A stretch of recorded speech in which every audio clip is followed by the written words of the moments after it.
Hey guys, let's serialize! Nah, I'm just playing. Let's talk Avengers Age of Ultron.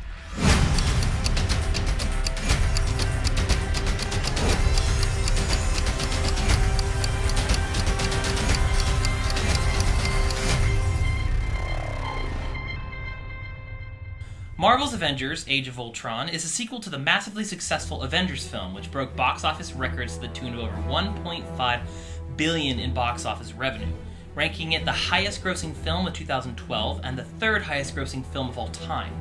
Age of Ultron was released on May 1st, 2015.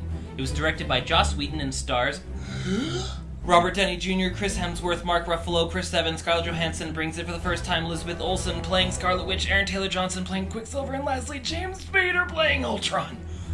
The story revolves around Tony Stark taking the leap from scientist to mad scientist when he creates Ultron, an AI computer program similar to Jarvis, who is designed to, in Tony's own words, be a suit of armor around the whole world.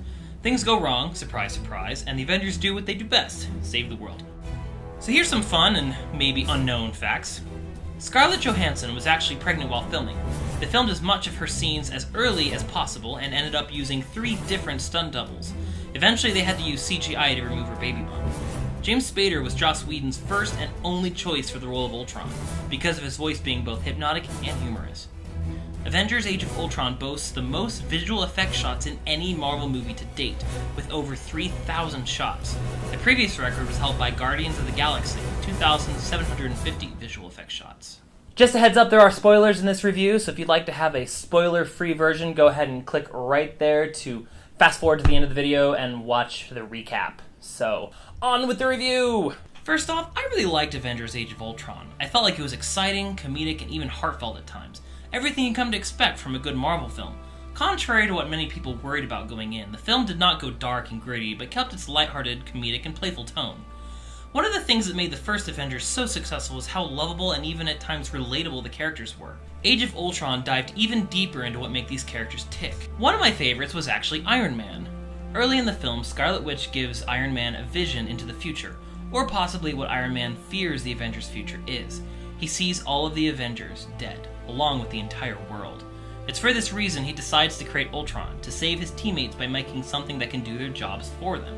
On the surface, that's about it, but let's look a little deeper into Iron Man's character.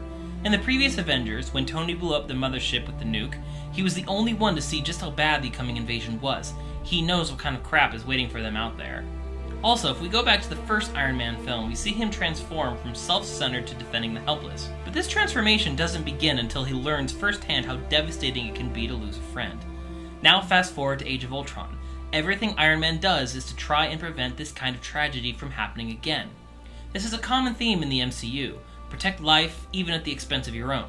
Hawkeye and Black Widow get more backstory and character development as well, especially Hawkeye. We get a nice look into a superhero's home life, complete with a wife, kids, and farmhouse.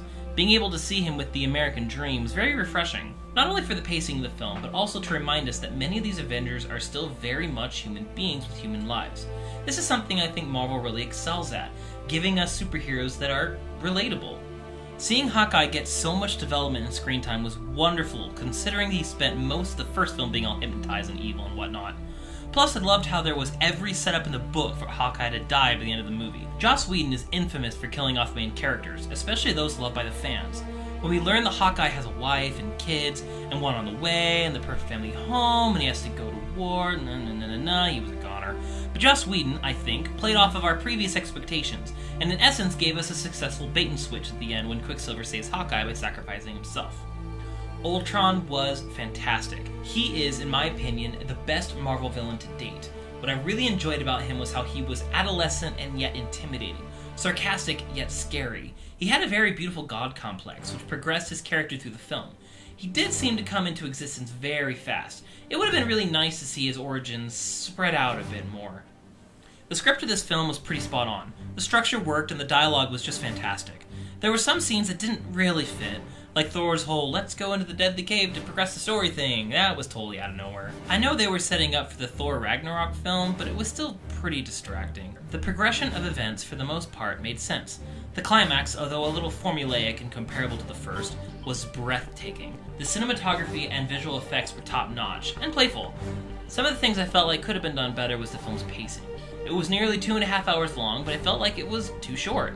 Or maybe there was just too many characters and events that needed to be fit into one movie. It seems to jump from scene to scene to scene. I appreciated the film took time to slow down and give us a break for emotion and character development, but it still seems a bit rushed. As a follow-up to the first Avengers movie, I think we got a great round 2.